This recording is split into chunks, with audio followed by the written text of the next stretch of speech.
Thank you so much, Alina, for that fantastic speech.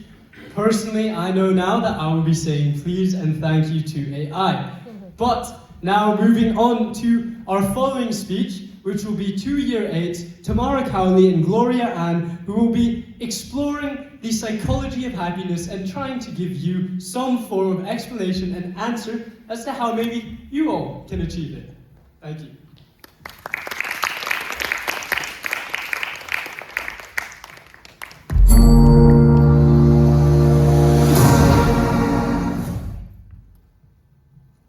Happiness, defined as a state of well-being and contentment, characterized by feelings of joy, satisfaction, and fulfillment. But what if happiness isn't just one simple short definition?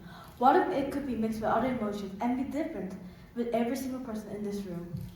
Hi, I'm Tamara, Hi, I'm Gloria. and we're going to be talking about the psychology of happiness. There are different aspects of happiness, such as relationships, success, interests, mindset, goals, and the list goes on. First of all, relationships are what settle a bond between yourself and someone else, such as friends, family, pets, or even a partner. People often recognize family as people who are blood related or biological to you. Well, really, they can be anyone who's supporting you, even during the worst moments of your life. A special bond I once had was with one of my old family pets staying across seas from me. He was a German Shepherd named Zara. He unfortunately died 2 years ago, and I will always remember him because he kept me safe when I was younger. His love helped me increase it to my new dogs, Kion, a golden retriever, and Knox, a doberman. The Harvard study of development found one clear truth: strong relationships keep us happier and healthier than wealth or fame. Surprisingly, relationships have a huge effect on people's lives, such as lowering stress, personal growth, and reducing loneliness. Not only that, but it can help with little things that you don't seem to notice, such as having someone to look up to when you're at your worst. Not only emotionally, but studies have shown that relationship happiness can improve sleeping problems and calm your nerves down. Lastly, physical touch, such as hugging, cuddling, or holding hands, can release oxytocin, which can lower your stress, since it releases oxytocin and dopamine. And also has been shown that physical touch reduces physical pain, such as brain waves and breathing patterns synchronize. This impersonal synchrony directly diminishes how intensely the brain processes the pain. Speaking of relationships, relationships are one of the most wanted goals in life. But for everyone, goals can be different and can have a different effect on everyone. Goals are something we search for in life in order to feel fulfillment and potentially bring happiness in our lives. If you haven't noticed, you probably have done this once in your life. It could be small things such as getting bus on time, finishing homework, or getting the paperwork done. These goals are all different depending on the person. So, Glor, why are goals related to any of this? Goals can help you with sharp maintaining focus, since you can already prioritize one work which can intensely focus. Secondly, goals can trigger dopamine, which can help with momentum and build self-confidence. Dopamine makes stronger progress feel rewarding, turning each small step into happiness that feels confidence and momentum. Lastly, goals can help you with time management. As if you have a goal, you can picture out what you want to do in order to complete this goal. Now, you may be thinking, how do you create these goals? Well, first we got to think of prioritized in life. What do you actually value and enjoy in daily life? There are some different types of goals, such as resting, new hobbies, and etc. According to psychology, reaching goals in life can create intrinsic motivation and continuous progress that trigger positive feelings and overall increase in satisfaction. Another aspect of happiness are our interests, the things we love to do simply because they bring us joy. Psychiatrists call this state flow. It's a feeling when you're so absorbed into one activity that time seems to disappear. And believe it or not, flow doesn't require any talent or perfection. The only thing it requires is your passion. When you're in flow, your brain starts to release dopamine, which boosts your focus and creativity. It's as if happiness and productivity are hand in hand.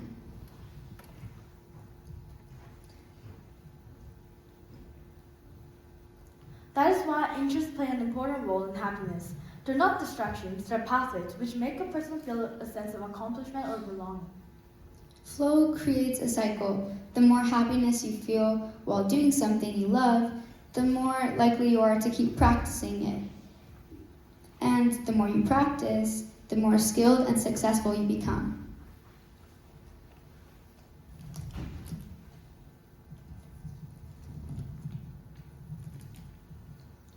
For me, happiness shows when I'm with my friends, doing sports, learning guitar, exploring new things, or just being with my dogs. With them, happiness comes through connection and memories. Activities such as learning guitar gives me pride as I improve little by little, illustrating happiness through growth. Sports give me energy, exploration sparks curiosity, and music gives me focus. Together, these interests shape who I am. To me, happiness is my family, friends, playing drums, swimming, going to new places and exploring. Trying new things such as exploring gives me a bit of dopamine in myself, and pride, such as if I'm in a cool place, I feel really proud of myself and it gives me happiness. Swimming gives me a little energy and illustrates who I am as a person. I think swimming also helps me with coordination. Their interests such as swimming, exploring, and places really shape who I am as a person. And that's the thing. Happiness isn't just about the big moments. It's about those small daily choices. If it's picking up the guitar, joining a game, or even taking your dog out for a walk. Those moments build a rhythm of joy that carries into everything else you do. We have been taught that success leads to happiness. Well, actually, I think it's the opposite. Happiness often leads to success. Money, status, recognition, all of these things are what we aim to chase and achieve. Yet, beyond a certain point, none guarantees happiness. Studies have shown that happier people are more likely to succeed, as well as they're more creative, resilient, and productive. You don't get happiness as a prize for doing well. Happiness is what gives you a motivation to succeed. I mean, just think about it. Whenever you're in a good mood, you think clearer, focus more, solve problems faster. You see opportunities instead of obstacles. You recover faster when things go wrong. And you're even able to connect with others easier. Your good mood sets the whole mood, making others happier, and spreading good vibes. Now, close your eyes.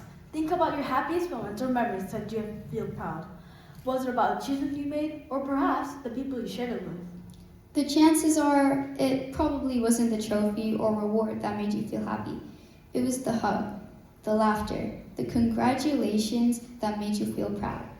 That special memory of connection. But because, believe it or not, happiness is the heartbeat that gives life its meaning. Maybe happiness isn't about climbing higher, but about climbing happier. So then, happiness is just about being thankful, spending time with people you care about, and finding joy in the little things every day. I believe that happiness is not an emotion that your mind automatically feels. I think it's something you choose to be. Choices, decisions. This is all it takes to feel happy and overall good in life. Making the choices to focus on productivity, gratitude, seeing challenges as opportunities, and celebrating small victories. These are what shapes your mindset. Every single day, you decide, do you let stress take over, or do you choose to see it as a chance for growth? You decide whether you're going to chase after status and recognition, and find real meaning in the little things you already have that's right in front of you. So then, happiness isn't just a random feeling of emotion that goes on and comes. It's a discipline. It's a decision you have to make in order to help succeed later on and build relationships with others. A decision you must make again and again till it becomes the rhythm of your life. So in conclusions, I guess what I'm trying to say is, don't be sad, because sad backwards is sad, and that is not good. And how do you do that? You choose gratitude, you choose connection, you choose happiness. Thank you. Because happiness isn't the destination, it's the way forward. Thank you.